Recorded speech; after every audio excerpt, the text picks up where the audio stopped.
Merci beaucoup. Cette présentation est en français. Par contre, je parle très bien anglais. Si vous préférez poser vos questions en anglais, il n'y a pas de problème. Et il existe également une copie PDF en anglais pour ceux qui sont plus confortables. Et sachez que j'ai beaucoup de notes et de références à l'intérieur. Fait que si jamais ça vous intéresse, pas besoin de faire comme un étudiant en droit puis de prendre des notes de pleine ardeur. Vous allez avoir copie de la présentation. Alors, aujourd'hui, on va parler, effectivement, je pense, d'un sujet que tous les gestionnaires doivent être au courant, et c'est vraiment la gestion de la responsabilité juridique.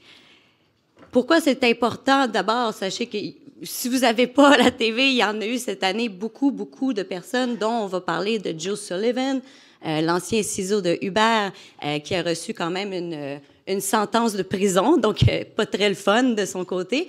Évidemment, je vous dis, depuis que cette sentence-là, elle a été sortie dans les nouvelles de notre côté, le téléphone ne dérougit pas de gens qui se demandent s'ils vont aller en prison à cause de la décision du conseil d'administration. Alors, de fil en aiguille, on en est venu à préparer ce guide d'information que je vous présente aujourd'hui. Il faut savoir également que cette dynamique-là de responsabilité individuelle, elle n'est pas nouvelle. Par contre, elle est aujourd'hui mise de l'avant par plusieurs entités. Mais en même temps, on est dans une situation dans laquelle on veut avoir plus de compétences en cybersécurité au niveau du conseil d'administration. C'est important. On part déjà du principe qu'il y a plusieurs recherches, là, puis là, si vous verrez les notes en dessous, là, cette slide-là, elle a à peu près 2 pages de long de références, mais il y a déjà plusieurs recherches qui démontrent que les conseils d'administration qui sont divers, et là, je parle de divers en compétences, en âge, en sexe, diversité. Les conseils d'administration qui sont divers ont une meilleure créativité, innovation, plus d'idées nouvelles, meilleure résolution de problèmes, élargissement des gammes de solutions et choix lors des décisions, et ils font une meilleure acquisition de ressources essentielles au niveau du conseil d'administration pour la gestion de la compagnie. Et ça, c'était avant qu'on arrive dans le problème de la cybersécurité. Ce sont des faits, c'est établi depuis 1985. C'est pas pour rien qu'on en parle autant. Ça a été d'abord, on a besoin de femmes, on a besoin de gens qui sont des minorités. Aujourd'hui, on a besoin de ciseaux. On a besoin de gens en cybersécurité. Et quand je dis qu'on en a besoin, je vous donne un exemple qui est nord-américain. Pour ceux qui sont européens, il y en a plein aussi de ce côté-là.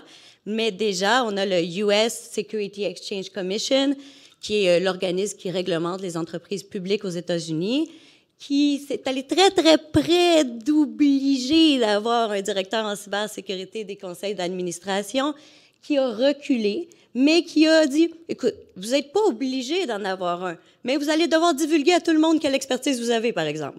Fait que si vous ne voulez pas divulguer que vous avez un gros 0 d'expertise, effectivement, vous allez devoir vous outiller au niveau des conseils d'administration pour les entreprises publiques de directeurs en sécurité. En réalité, ils vont devoir également divulguer les procédés de gestion de risque et comment le conseil d'administration, les gestionnaires et les directeurs font pour prendre ce procédé-là et l'appliquer. Fait que ça veut dire que chacun des dirigeants et des gestionnaires doit être capable d'expliquer ça. Je ne sais pas vous, ceux qui sont dans des grandes entreprises, c'est pas mon expérience quand je parle avec la grande majorité des clients, on n'est pas là et effectivement, il y a un manque qui est énorme.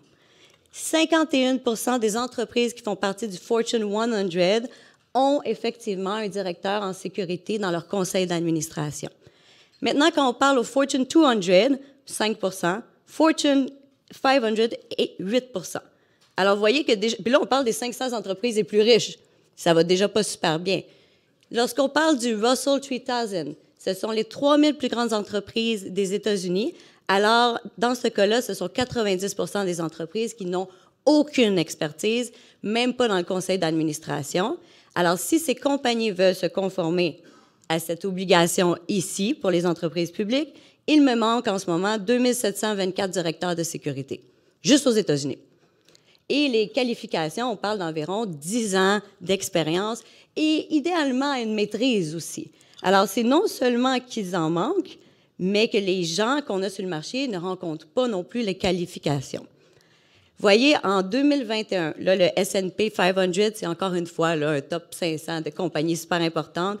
Dans tous les directeurs qui ont joint, il y en avait juste 3,9 qui avaient une expertise, pas en cybersécurité, en données, en analytique, en cybersécurité, en TI, puis en n'importe quoi qui ressemble en technologie.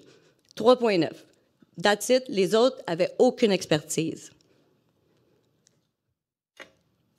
Et donc, ultimement, même si on voudrait combler le manque, il y aurait seulement 14 des directeurs sur le marché aujourd'hui qui seraient capables de prendre une position dans un conseil d'administration, qui sont formés selon les critères que la Commission des États-Unis a mis de l'avant.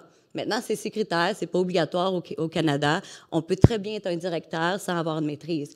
Mais si on se fie aux critères qu'ils suggèrent et qu'ils ont failli adopter d'ailleurs, il y aurait juste 14 des gens du marché qui pourraient remplir ces critères-là. Alors, on n'est même pas capable de satisfaire aux besoins de diversité technologique qu'on a besoin dans notre conseil d'administration. Alors, ça nous met dans une situation où on en a vraiment beaucoup besoin. Le top 5 des raisons pourquoi les conseils d'administration ne sont pas capables de gérer la cybersécurité, ils ne la comprennent pas. Ils le disent eux-mêmes, ils ne la comprennent pas. On a besoin de l'expertise. Mais en même temps, on arrive dans une situation où on dirait que le monde, ça ne leur tente pas de prendre la job. Hein? C'est drôle. Bien, d'abord, il y a un déficit de compétences qui est énorme au niveau du conseil d'administration. Alors, on arrive dans un groupe de personnes qui ne comprennent rien de ce qu'on dit, puis là, on leur dit qu'ils vont tout changer qu'est-ce qu'ils font. Bien, ça ne sera pas le fun pour 2 ans. Hein? On va chicaner, on ne se fera pas d'amis. Puis, est-ce que j'ai été formée, moi, en négociation politique? Parce que les autres, oui. Tu as des avocats là-dedans, des fiscalistes, etc. Et toi, tu arrives de TI, là, puis il faut que tu fasses tout tourner le bateau de bord. Il y a beaucoup de gens, ça ne leur tente pas de gérer ça. Risque de poursuite. Et là, le comble de tout ça, arrive l'histoire de Uber où on a le ciseau qui va aller en prison. Écoutez, s'il y avait une pire publicité qu'on pouvait faire pour le poste de directeur de la sécurité, je peux même pas y penser. En ce moment, la majorité des gens disent « ça me tente pas d'être assis dans une table avec ce monde-là, ils comprennent rien de ce que je dis, puis en plus, je vais me faire poursuivre. » Fait qu'on arrive vraiment dans une situation qui est pas le fun, où que les entreprises en ont besoin et les individus ne sont pas intéressés. Alors, le but aujourd'hui, c'est un petit peu de désamorcer cette situation-là. Je vous le dis, je ne suis pas payée par aucune grande entreprise pour vous convaincre de prendre un poste de direction. Par contre, je veux juste désamorcer que c'est pas tous les directeurs qui vont en prison, c'est extrêmement rare. Et dans le cas de M. Sullivan, on va voir que c'était des circonstances assez particulières. Alors, 4 choses qu'on doit savoir avant d'accepter un poste de gestionnaire. Si vous l'avez déjà accepté, bien, vous allez le savoir aujourd'hui, mais il faut toujours le savoir. Pourquoi on engage sa responsabilité comme gestionnaire? Comment on engage sa responsabilité? Qu'est-ce qui arrive si j'engage ma responsabilité? Puis comment je fais pour ne pas l'engager? Donc, si vous comprenez ces choses-là, vous allez voir, c'est quand même assez facile à naviguer. Et ce n'est pas aussi complexe qu'on le pense. Ce n'est pas vrai que vous allez vous faire poursuivre pour chacune des décisions de l'entreprise. Par contre, si vous ne remplissez pas vos devoirs ou si vous ne vous protégez pas bien, effectivement, vous êtes à risque. Alors, c'est important. Sachez toutefois que il n'y a pas juste les ciseaux, il n'y a pas juste les directeurs de la sécurité qui vivent ça. C'est pareil pour les avocats, c'est pareil pour les gens en fiscal, c'est pareil pour le CEO, c'est pareil pour le chef de la conformité, c'est encore pire. Il faut qu'il aille devant la juge puis qu'il jure que l'entreprise est conforme. Moi, je ne suis pas sûre que je prendrais cet emploi-là. Hein? Fait que c'est très, très normal pour un directeur de faire ça. La différence ici, c'est que les gens en TI sont très rarement formés pour le faire de profession. Alors, il y en a peut-être qui connaissent très bien le sujet, il y en a qui connaissent peut-être un peu moins. On va partir de la base. Une entreprise a sa propre personnalité juridique et vous avez la vôtre. Hein? Fait que quand on dit à quelqu'un « pars ta Inc », parce que s'il arrive quelque chose, ta Inc va faire faillite, mais tu ne feras pas faillite, c'est ça, ça veut dire. Personnalité juridique distincte. Par contre, comme administrateur ou dirigeant, je peux quand même engager ma responsabilité personnelle, ce qui est différent de celle de l'entreprise, et ça peut être les deux en même temps. Et je peux l'engager contractuellement, extra-contractuellement et même de façon pénale. Alors, c'est vraiment important de le comprendre et de comprendre les notions. Donc, avant d'aller dans un conseil d'administration, vous devriez faire le test. Est-ce que je suis capable d'expliquer ces 4 mots-là? Très important. L'administrateur, c'est lui qui est responsable de la supervision de la gestion générale des activités. Donc, un administrateur, là, nous autres, on appelle ça un directeur au Québec, c'est lui qui est dans le conseil d'administration. Des fois, là, il n'est jamais rentré dans le building de la compagnie. Il ne sait même pas vous avez combien d'employés, puis il est rarement payé. Hein, le monde, ils ne savent pas ça, là, mais c'est rarement des jobs payés. Et ce monde-là se rencontre une fois par 3, 6 ou 12 mois. Puis ils ont 2 heures pour décider de tout ce qui va se passer dans votre entreprise. Ça, c'est un conseil d'administration. C'est indépendant. Un dirigeant, ça, c'est votre boss. Hein, quand on dit mon boss, celui qui va vraiment à ses lieux de travail, qui va faire l'opérationnel. Les deux sont responsables sous la loi. Donc, le dirigeant va être responsable, tout comme l'administrateur, dans certaines décisions. Mais il faut comprendre le degré de participation. Votre directeur qui est sur le plancher, c'est pas lui qui va avoir à approuver le budget à 0 $ que vous avez. Peut-être qu'il aurait pu pousser un petit peu plus avec le conseil, mais c'est pas lui. Donc, c'est pas lui qui va en être responsable. Et ça, c'est important de comprendre la différence. Quand on parle d'un administrateur ou un dirigeant, c'est pas la même chose. Un actionnaire, c'est encore moins la même chose. Eux autres sont juste propriétaires. Fait que si tout va pas bien, ils vont juste te dire « Où mon argent? » C'est tout. Par contre, on peut être un actionnaire, un administrateur, pas un dirigeant. Et là, c'est très différent. Et ça arrive très souvent. Si vous avez une petite entreprise, vous êtes très probablement l'actionnaire, l'administrateur et le dirigeant. Alors, c'est pas vrai que les actionnaires se foutent de l'entreprise, c'est pas ça qu'on dit. Ce sont carrément 3 rôles différents et ensemble, on arrive dans une balance. Moi, ma job, c'est de m'assurer qu'on fasse de l'argent. Moi, ma job, c'est de m'assurer que les employés sont payés. Moi, ma job, c'est de gérer les risques. Ensemble, on ne sera pas d'accord, mais on va trouver un juste milieu et c'est comme ça qu'on se protège. Donc, chacune de ces personnes-là ont ce rôle à jouer. Par contre, il n'y a que les administrateurs et les dirigeants qui sont des mandataires. Là, ça, c'est du droit québécois, d'accord? Pour ceux qui sont plus en common law en anglais, c'est très différent. On parle de fiduciary relationship. Au Québec, on parle de mandataire. Quand je suis mandataire, donc, par exemple, monsieur me mandate comme avocate, pouvez-vous, s'il vous plaît, appeler telle personne puis lui dire « je veux rien savoir de son offre ». Je n'agis pas à mon nom. J'agis pour monsieur dans les cadres de mon mandat. Et si je me fais poursuivre, c'est de sa faute. C'est à lui de ne pas me dire de faire ça si je n'avais pas le droit de le faire. Alors, en tant qu'administrateur et dirigeant, tant que je suis dans mon mandat puis je fais ce que je suis supposé faire, la compagnie, elle est responsable pour vous. Là où il y a des petits débordements, c'est je pensais que mon mandat voulait aussi dire de donner un pot de vin à quelqu'un d'autre. Non, c'est pas comme ça qu'on a écrit dans votre contrat de travail. Alors, c'est ces cas limites-là où on va avoir une responsabilité générale plus personnelle. On va voir qu'il y a des exceptions, par contre, puis il y en a beaucoup au niveau de la fiscalité. Alors, votre cartographie juridique. Quand je dis c'est pas tant compliqué, puis là, je vais en parler longtemps, ça va avoir l'air plus compliqué que ça, mais c'est des normes d'éthique. C'est ce qu'on appelle du droit naturel. Là. Quand je vous dis il faut être un bon citoyen, vous n'êtes pas supposé d'avoir des études en droit pour comprendre c'est quoi un bon citoyen. Par contre, nous, juridiquement, on peut chicaner vraiment longtemps en cours, mais pour vous, pour entreprise, ce sont des normes de conduite. Alors, voyez, le gestionnaire en cybersécurité, il est obligé de gérer. On est engagé comme gestionnaire, il faut que tu gères. Ça, c'est l'obligation numéro 1. Numéro 2, fiduciairement, dans mes meilleurs intérêts, pas pour toi. Tu es mon mandataire, alors tu es obligé d'agir dans mes intérêts. C'est ce qu'on appelle l'obligation fiduciaire. Nous, les avocats, on vit avec ça tous les jours. Du matin jusqu'au soir, on n'a pas le droit de mettre nos intérêts à aucun moment devant aucun de nos clients. C'est ce qu'on appelle l'obligation fiduciaire. Lorsque vous êtes un dirigeant, vous êtes un gestionnaire, vous avez la même obligation qu'un avocat. C'est important, ça, à comprendre, parce que j'en vois souvent des gestionnaires qui ils pensent qu'ils représentent une autre organisation dans un autre conseil d'administration. Non, non, non. C'est la fiducie, elle est à l'égard de la société que vous servez. Ensuite, il y a l'obligation de diligence. Ce travail-là, il faut le faire comme il faut, comme une personne raisonnable et prudente. Et finalement, vous avez des règles d'appréciation commerciale qui disent « c'est-tu normal d'avoir pris cette décision-là? » Parce que vous verrez qu'on ne vous demande pas du tout d'être parfait. Et en plus, donc, en fait, si vous suivez ces obligations-là, puis en plus, vous êtes protégé par la règle d'appréciation commerciale, ça va. Il y a 2 exceptions à ça, conflit d'intérêt puis abus de droit.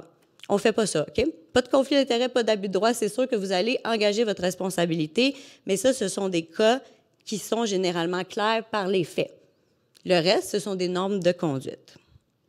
Et là, parlons-en un petit peu plus parce que c'est pas nécessairement clair pour tout le monde. Moi, ce que je trouve raisonnable et ce que vous trouvez raisonnable, effectivement, ça se peut qu'il y ait une petite marge entre les deux, qui ne soit pas exactement la même chose. Donc, Comme gestionnaire, sachez que les seuls moments où que je peux engager ma responsabilité contractuelle, d'accord? Les seuls moments, c'est dans mon cadre de mandat. Je représente l'entreprise, puis je dépasse du mandat. Et c'est là que l'abus de droit arrive. Et là, effectivement, je peux avoir une responsabilité contractuelle. Si j'ai fait des fausses représentations, si j'ai fait de la fraude, si j'ai dit « Ouais, Henri Wolf, non, non, non, puis il n'y a rien de vrai là-dedans, puis là, à cause de ça, vous dites hey, c'est génial, je vais aller signer avec ces compagnies-là. » Je me suis engagée personnellement à dire des choses que je n'aurais pas dû faire et ce n'était pas dans mon mandat de mentir. Alors, c'est le seul cas de figure dans lequel vous engagez votre responsabilité contractuellement comme gestionnaire. C'est pas compliqué. Là où ça devient plus compliqué, c'est extra-contractuel. Ça, c'est du québécois, c'est du droit québécois. Puis en gros, au Québec, si vous ne le savez pas, à tout moment, vous pouvez engager votre responsabilité si vous n'êtes pas une bonne personne. J'ai le droit de vous poursuivre sur l'article 1457 qui dit spécifiquement toute personne a le devoir de respecter les règles de conduite qui sont normales dans les circonstances, pas faire de dommages à autre personne. Alors, votre voisin qui n'arrête pas de piler sur votre terrain, ce genre d'affaires-là, ce sont des exemples de fautes extra-contractuelles. Alors, c'est là la question. Est-ce que, comme dirigeant ou administrateur, en étant une mauvaise personne ou peut-être en approuvant ou en disant rien, je pourrais engager une faute extra-contractuelle? Dire que je n'ai pas été raisonnable et me faire poursuivre pour ça. Et ça serait disponible à tout le monde. C'est-à-dire, ma mère peut me poursuivre, n'importe qui peut me poursuivre pour cette faute-là, tant qu'ils ont un dommage. Et c'est pour ça que cette faute-là, elle est dangereuse. Lorsqu'on vous parle des obligations des directeurs dans la loi, ce sont des normes de conduite, et si vous la cassez, c'est une poursuite traditionnelle qui va se passer selon le Code civil du Québec parce que vous n'avez pas été une bonne personne. Alors, la question que vous avez à vous poser, c'est comment je fais pour être suffisamment une bonne personne pour ne pas me faire poursuivre. Ce qui va vous rester à la fin seulement avec des cas de responsabilité présumée. Là, je vous laisse deviner le genre de loi dans lequel c'est présumé que vous êtes tout le temps responsable comme dirigeant. Il y a tout le mot fiscal dedans. Toutes les lois fiscales, vous ne payez pas vos employés, même si vous fermez demain votre business, vous êtes responsable. Vous ne payez pas vos taxes, vous faites faillite, les taxes sont encore là, il faut encore les payer. Alors, tout ce qui est fiscal, et il y a quelques exemples aussi en environnement, c'est présumé. Vous êtes toujours responsable comme dirigeant. Alors, si c'est pertinent pour vous, faites les recherches et connaissez-les. Vous n'allez pas vous en sortir avec une faillite. Il n'y a pas d'excuse, il n'y a pas de défense. Il faut les connaître, ceux-là. Aujourd'hui, on va parler des cas qui ont des défenses. C'est-à-dire le cas de comment je fais la cybersécurité dans le conseil d'administration. Parce qu'aujourd'hui, il y a des dépenses, il y a des défenses, il n'y a pas de responsabilité présumée. Est-ce qu'un jour, le gouvernement pourrait dire « Je vais passer une loi que si vous avez des brèches de données, bien, c'est présumé que vous êtes responsable à votre nom personnel. » Il pourrait. Ce serait peut-être abusif, mais il pourrait le faire. Ce n'est pas le cas aujourd'hui. Donc, je répète, aucune responsabilité automatique. C'est pas parce que vous êtes dans la pièce que vous vous faites poursuivre. J'ai des gens qui ont vraiment, vraiment peur de participer dans la décision. Ce n'est pas le cas. Il faut absolument casser une norme de conduite par rapport à une brèche. Alors, brèche de sécurité tout seul, pas de poursuite. C'est pas parce qu'il y a une brèche qu'il y a une poursuite. Il faut qu'il y ait des dommages et une faute. Et là, bien, vous allez me dire, s'il y a une brèche, il y a souvent une faute. Oui, mais pas toujours. Ça peut être une attaque 0D, ça peut être, on peut avoir fait notre maximum pour préparer pour l'attaque et ça peut avoir été suffisant pour ne pas se faire poursuivre, du moins à son nom personnel. Peut-être que votre entreprise va se faire poursuivre, mais probablement pas vous. Et aujourd'hui, il y en a combien là, de brèches par jour? Il y en a plein. Il y en a combien des directeurs qui se font poursuivre? On va se le dire, c'est une vaste minorité, une petite minorité. Alors, il ne faut pas non plus prendre ça hors de proportion. Et ces recours-là existent depuis Napoléon. Là. Fait que c'est pas nouveau depuis hier, c'est pas la loi 25, c'était dans le code de Napoléon. Alors non, ce n'est pas une situation normale et ça n'arrive pas souvent. Alors, qu'est-ce qu'on vous demande de faire? Vous allez voir, c'est pas si difficile. Là. On vous demande d'agir avec intégrité, bonne foi, au mieux des intérêts de la société, avec le soin, de la compétence, si possible, diligence, comme toute autre personne qui serait dans les mêmes circonstances. Donc, pas comme Einstein, pas comme le meilleur en cybersécurité de la planète, selon une personne qui aurait plus ou moins les mêmes connaissances dans plus ou moins les mêmes circonstances. C'est ça le standard. Il n'est pas plus haut que ça et il est aligné que ce soit la loi canadienne, donc ce qu'on dit LCSA, la loi québécoise, la LSA ou le Code civil. C'est pareil. Je peux vous dire que c'est à peu près pareil partout dans le monde entier. Ce sont des normes de conduite et effectivement, on va voir que pour les transgresser, il faut presque faire exprès. Dans bien des cas, on a fait exprès. On revient aux obligations parce que je vais être sûre que vous les comprenez. Celle-là est importante. L'obligation de gestion. Vous allez me dire, bien, c'est évident, Vanessa, j'ai été engagée comme gestionnaire, il faut que je gère. D'accord. Est-ce que je peux voir le registre de toutes les décisions que vous avez prises? Qu'est-ce que tu veux dire? Bien, c'est qui approuve les décisions ici? Ah, bien, des fois, c'est elle, des fois, c'est lui. Mais cette décision-là, qui l'a approuvée? Ah, je ne sais pas. Mais je n'étais pas d'accord, mais je n'étais pas là, fait que c'est pas grave. Non, vous êtes présumé avoir consenti si vous ne logez pas votre dissidente, que vous soyez en voyage en France ou pas. Alors, c'est vraiment important, quand on dit l'obligation de gérer, là, quand vous partez du bureau, vous allez en vacances, elle n'arrête pas. Vous avez le devoir, quand vous revenez, de dire qu'est-ce que vous avez pris comme décision, pourquoi vous les avez pris. Moi, je ne suis pas d'accord avec ça, mais ça, c'est un bout de papier. Vanessa n'est pas d'accord avec ça. Puis peut-être que ça va avoir aucun impact, mais moi, je vais m'être protégée si jamais il se passe quoi que ce soit. Et vous allez voir que si vous commencez à le faire, d'autres personnes vont commencer à le faire et vous allez voir que les débats vont changer dramatiquement. Et j'aime beaucoup, beaucoup cet énoncé ici de M. Summerfield, qui est quand même pas n'importe qui, là, c'est le président de Yale, de l'Institut du leadership. Il nous dit ici, les entreprises les plus performantes ont des conseils d'administration extrêmement conflictuels. Il considère que c'est une obligation de ne pas être d'accord, puis il n'y a aucun sujet qui est tabou. C'est ça l'obligation de gestion. C'est pas d'être d'accord avec vos amis. Vous n'êtes pas là pour vous faire des amis. Moi, personnellement, je me suis pas fait beaucoup d'amis dans des conseils d'administration jusqu'à maintenant. Puis ça veut dire que vous faites une bonne job. Effectivement, c'est une job qui est ingrate.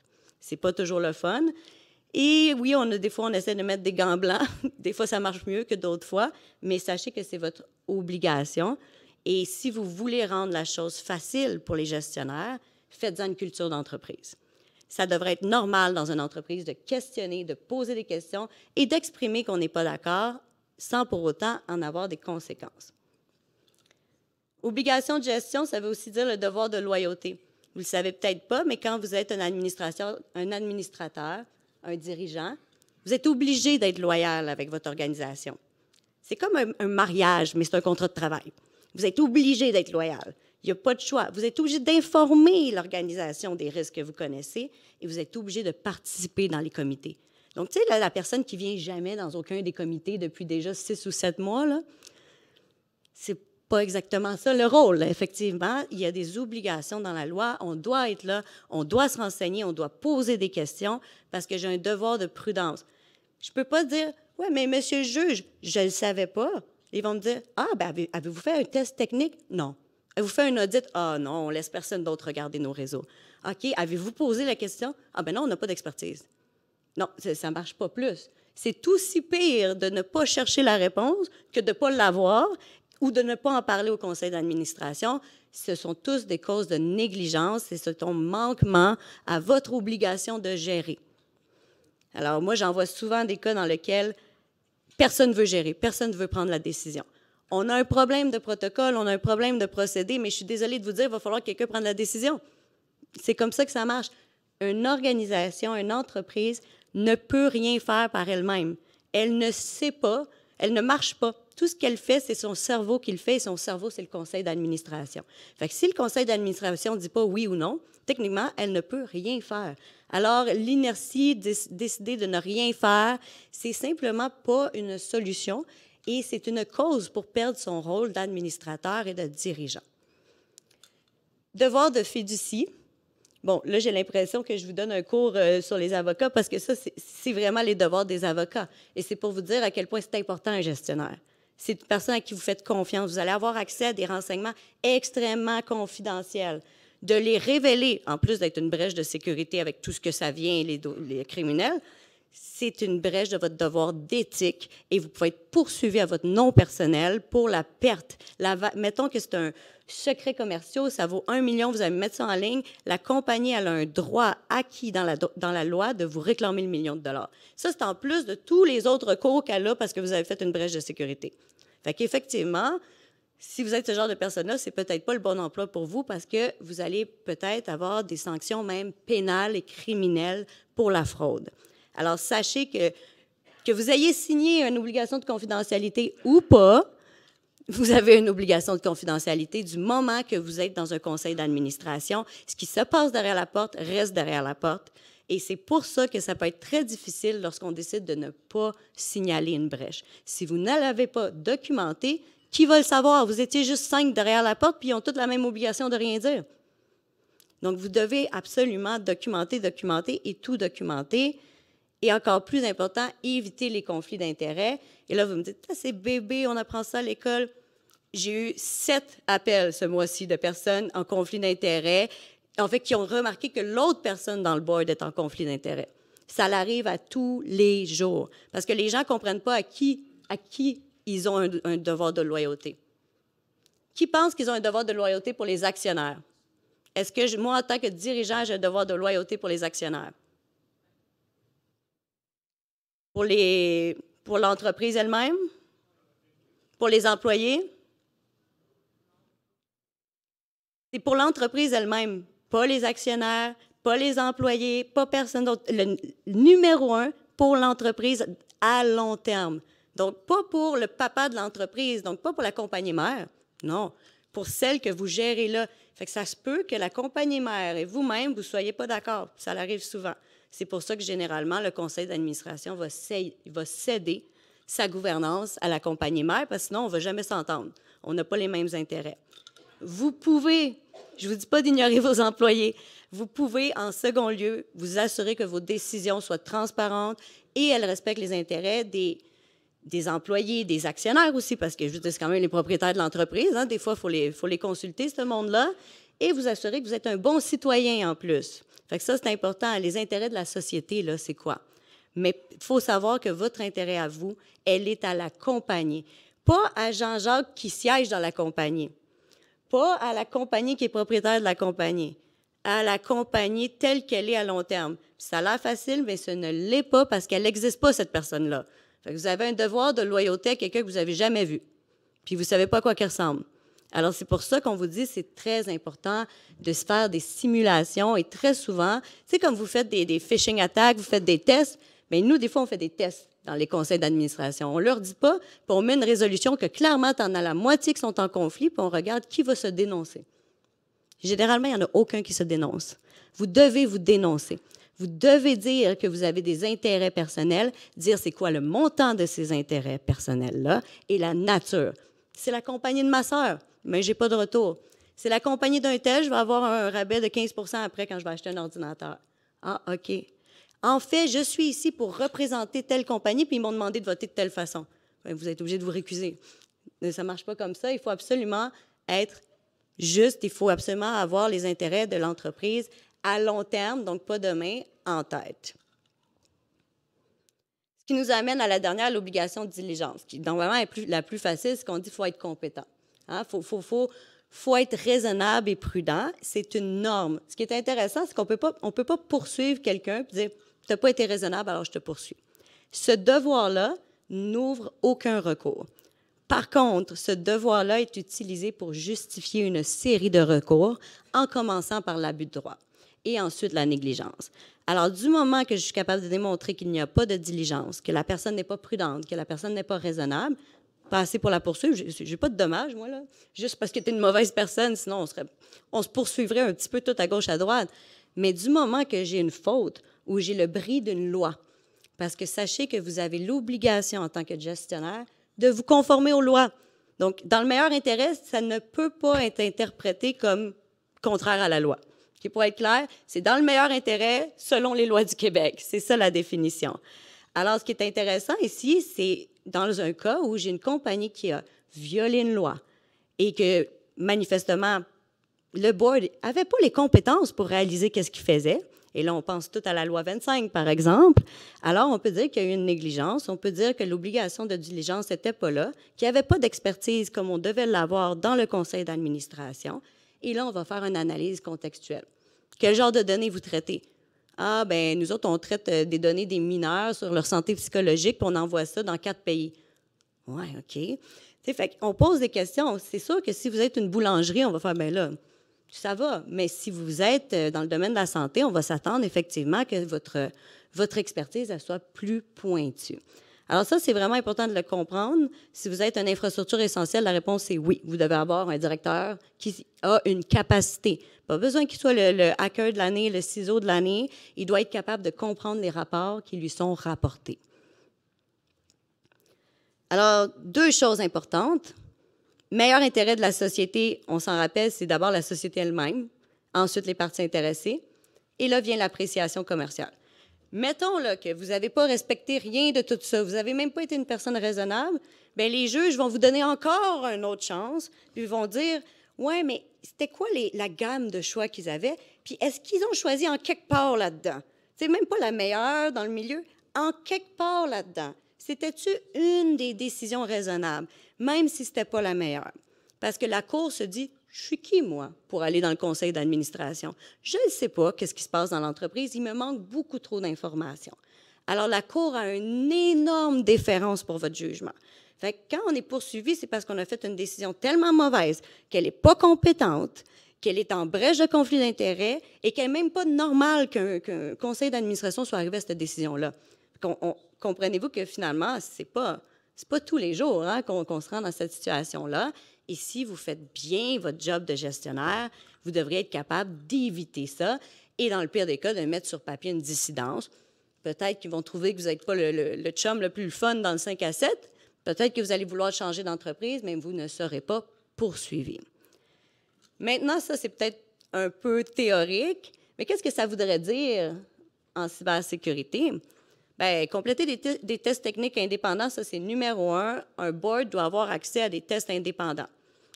Et vous devez les présenter. Donc, ça a l'air niaiseux. Je connais bien du monde qui en font plein. Ils en font 25. Mais ils ne l'ont jamais amené au conseil d'administration, les résultats. Non, il faut que le conseil d'administration ait les résultats. Il faut qu'il soit capable de les comprendre. Si votre conseil n'a pas beaucoup de compétences en cybersécurité, vous allez devoir trouver une façon de vous exprimer qui vous comprenne. Établissez un comité de surveillance en tech. Je vous le dis, là, même si vous avez une personne qui est intéressée ou qui est compétent en matière de cybersécurité dans le conseil d'administration, la plupart des autres, ça ne leur tente pas en tout d'en entendre parler. C'est ça la réalité. Et c'est pour ça que dans les grandes entreprises, on a des comités. Donc, le conseil d'administration peut avoir un comité de technologie qui va être des gens qui non seulement aiment ça, mais ils sont compétents et ça va me permettre de nommer des gens qui ne seraient pas autrement directeurs de l'entreprise. Donc, d'aller nommer des experts du marché dans mon comité. Et ça, c'est une excellente façon de vous protéger de votre responsabilité individuelle parce que là, vous êtes 5. Hein, 5 experts qui prennent une décision, la Cour va dire ouais, « Attends une minute, là, est-ce que je le sais vraiment mieux qu'eux autres? » Fait que là, vous avez vraiment des bons arguments. Vous allez être beaucoup plus confiant dans votre rôle également. Alors moi, je le recommande systématiquement. Lorsqu'on fait des programmes de conformité, ma première question, c'est est-ce qu'on peut mettre un comité interdisciplinaire entre les deux qui va aider à prendre les décisions? Ensuite, ça, c'est peut-être pour une compagnie un petit peu plus grosse. Si une petite compagnie, c'est peut-être too much. Mais quand on parle de dire au board c'est quoi les risques et la maturité, si moi je dis c'est 1 sur 3, puis l'autre il dit c'est 22 sur 24, puis l'autre il dit c'est 4 sur 6, il ne comprendra rien. Là, je peux vous parler, il y a des noms, il y a des méthodologies, monsieur avant en a nommé. Écoutez, si vous mettez bas, médium, haut, puis c'est tout, mais ça sera juste ça. C'est correct aussi, j'ai des très petites entreprises, puis c'est aussi simple que ça. Mais ce qui est important, c'est qu'on puisse comparer en 2 rencontres si ça s'est amélioré ou pas.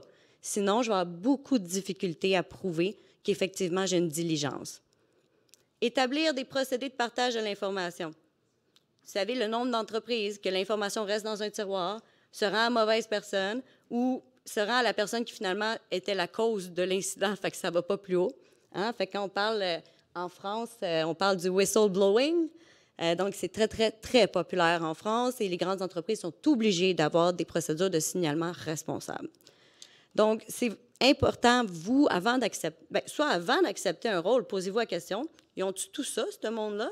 Ou est-ce que je vais devoir mettre tout ça en place? Puis est-ce qu'ils sont intéressés à le mettre en place? Parce que s'ils sont zéro intéressés, ça se peut que ça ne soit pas le fun. Ça se peut que vous ayez beaucoup de travail à faire et que pendant un bon moment, vous soyez à risque. Et là, je finis sur ce dernier type de risque qui n'est pas le moindre, qui est le code criminel. Parce que là, tout le monde veut savoir est-ce que je m'en vais en prison ou pas. Là. Tout le monde me regarde, si tu as parlé de Joe Sullivan, t'arrives-tu au moment où tu me dis si je vais en prison? Ça se pourrait, ça se pourrait, mais ce n'est pas arrivé très souvent au Canada. Le code criminel, techniquement, vous dit que vous pourriez être complice de n'importe quel crime. Vous pouvez participer à un crime d'une autre personne, incluant celui de votre entreprise. Mais là, encore une fois, si vous avez pris des belles minutes dans lesquelles vous avez une dissidence, il n'y en aura pas de problème. Mais si dans la minute, ça dit « Vanessa suggère de violer les droits de ces personnes-là parce qu'ils ne sont pas vraiment importantes », bien là, c'est sûr que je risque de m'engager au code criminel. Vous comprendrez, ce n'est pas facile à prouver. Je vous l'ai dit, ça se passe dans une pièce fermée. Fait que c'est sûr que ça n'arrive pas souvent. Mais ça ne veut pas dire de ne pas vous protéger. Parce que s'il arrive quelque chose, à quel point vous faites confiance aux autres pour ne pas dire que c'est de votre faute? Hein? Ça pose toujours cette question-là. Sachez également qu'il y a des clauses pénales, comme dans la loi 25. Hein? Fallait que je parle de la loi 25 au moins 3 minutes dans ma présentation, sinon je ne suis plus une vraie avocate. Alors, la loi 25, elle dit, si votre entreprise fait une infraction, puis que vous la faites aussi, vous avez les mêmes conséquences que l'entreprise. Alors, la loi 25, elle prévoit des conséquences pour les administrateurs. Elle le dit de façon claire. Alors, quand je dis de participer à la décision, mettre les dissidentes, votre conseil d'administration est aucunement obligé de vous écouter là, comme responsable. Il peut dire, écoute, ça n'a aucun sens ce que tu dis. Pas de problème. Fais juste écrire que je ne suis pas d'accord. Puis on passe à autre chose. Donc, ce n'est pas obligé de devenir une bataille nationale et ce n'est pas obligé de devenir une situation comme Joe Sullivan. Et sachez que, bon, il y a beaucoup de choses là-dedans. Moi, je lui ai parlé à Black Cat il n'y a pas si longtemps. Sachez que le FTC, c'est son ancien employeur aussi. Monsieur est un avocat et il a réussi à se rendre en prison. Fait que, tu sais, des fois, c'est pas si simple que ça. Il a consulté avec son General Counsel à l'intérieur de son entreprise sur toutes les décisions. Et le General Counsel l'a un petit peu lancé en dessous du boss, puis il dit, tu as agi tout seul parce qu'il a répondu, tu fais ce que tu veux, puis lui, il a pris ça pour oui, c'est beau. Fait que quand votre avocat dit oui, vous posez une question, est-ce que tu confirmes que c'est oui? Coche la case qui est là. Hein? Tu veux être clair dans tes communications pour pas que ça soit présenté comme tu as interprété autre chose dans les courriels. Monsieur Sullivan a déclaré une brèche à la FTC. Et quand il a déclaré une brèche, il a fait une conférence dans laquelle il a expliqué toutes les belles mesures qui avaient été mises en place pour la remédiation. Puis 10 jours plus tard, il y a eu une autre brèche. Et là, il y a comme une communication qui dit « Il ne faut pas que ça sorte d'ici, cette histoire-là. » Elle n'était pas confidentielle. Fait que mauvaise gestion au niveau de l'avocat. Et bon, c'est sorti et donc il a été poursuivi et trouvé coupable d'obstruction à la justice et de dissimulation d'un délit. Donc, obstruction à la justice d'une enquête fédérale aux États-Unis, ce n'est pas un petit crime. Alors, quand on dit qu'on doit être transparent avec le board, on doit se conformer à la loi, effectivement, si vous dites à votre board, je vous conseille de ne pas notifier un incident que la loi dit doit être notifié. Le conseil est une infraction criminelle parce que c'est un mode de participation dans un crime. Alors, c'est important de le savoir. Faites attention à ce que vous conseillez. Mettez vos divulgations. Quand vous n'êtes pas d'accord, dites-le. Entourez-vous. Faites une décision collective.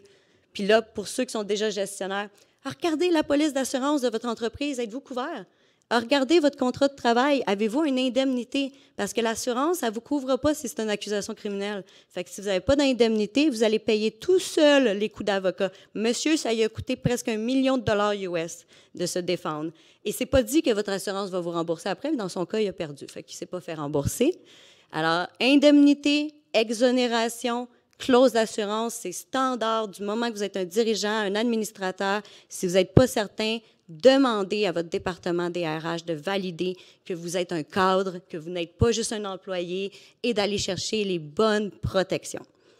Alors, vous allez avoir cette aide-mémoire-là. Je vais vous faire parvenir une copie du PDF. Vous allez voir, il y a plein de notes si vous voulez aller voir comment les cours ont vu ça dans des circonstances particulières.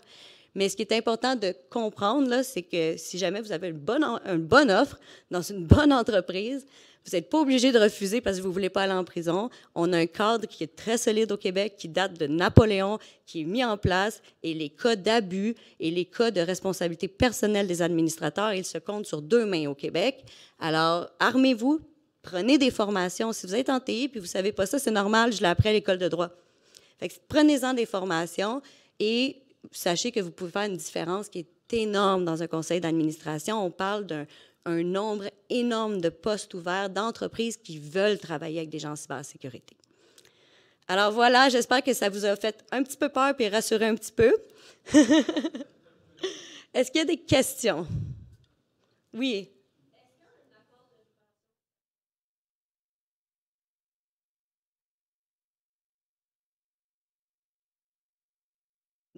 Bien, dans le cas où la responsabilité elle est présumée comme en fiscal, euh, au gouvernement, ils ont pensé à ça aussi. Il n'y a aucune quittance qui va être acceptée. Souvent, on voit des quittances quand on vend une entreprise. Donc, je vends mon entreprise, puis là, ben, ils m'ont donné une quittance. Fait que je suis correct. Hein? Ils ne me poursuivront pas du temps que j'étais dirigeant. Non imposable la quittance. Le gouvernement, lui, s'en fout de la quittance. Il va aller où est-ce que l'argent allait. Alors, faites attention avec les quittances. Ensuite, si c'est un jugement de la Cour, ça peut être différent, mais tout ce qui est contractuel privé, s'il y a une responsabilité présumée, ça n'aura aucun effet. Oui? Oui, un micro en plus. Allô? Écoute, tu mentionnais au niveau de la documentation, donner des minutes pour les gestionnaires.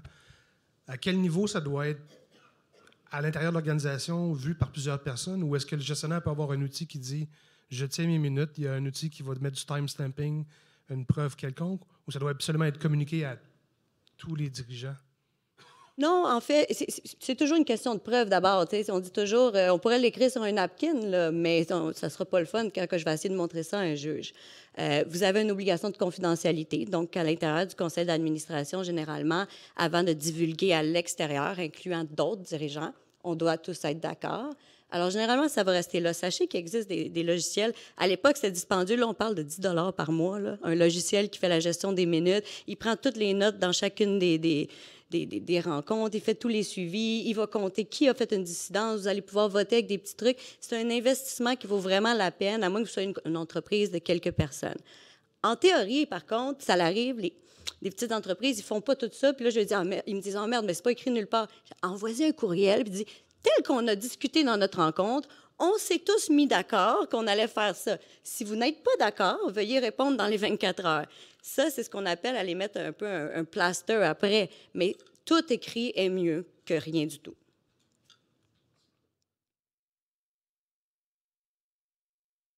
D'autres questions? Si vous êtes gêné, des fois, ça arrive, on ne veut pas trop parler de notre entreprise, d'une situation particulière. J'ai mis mon courriel là. N'hésitez pas à nous écrire, puis on pourra effectivement en discuter.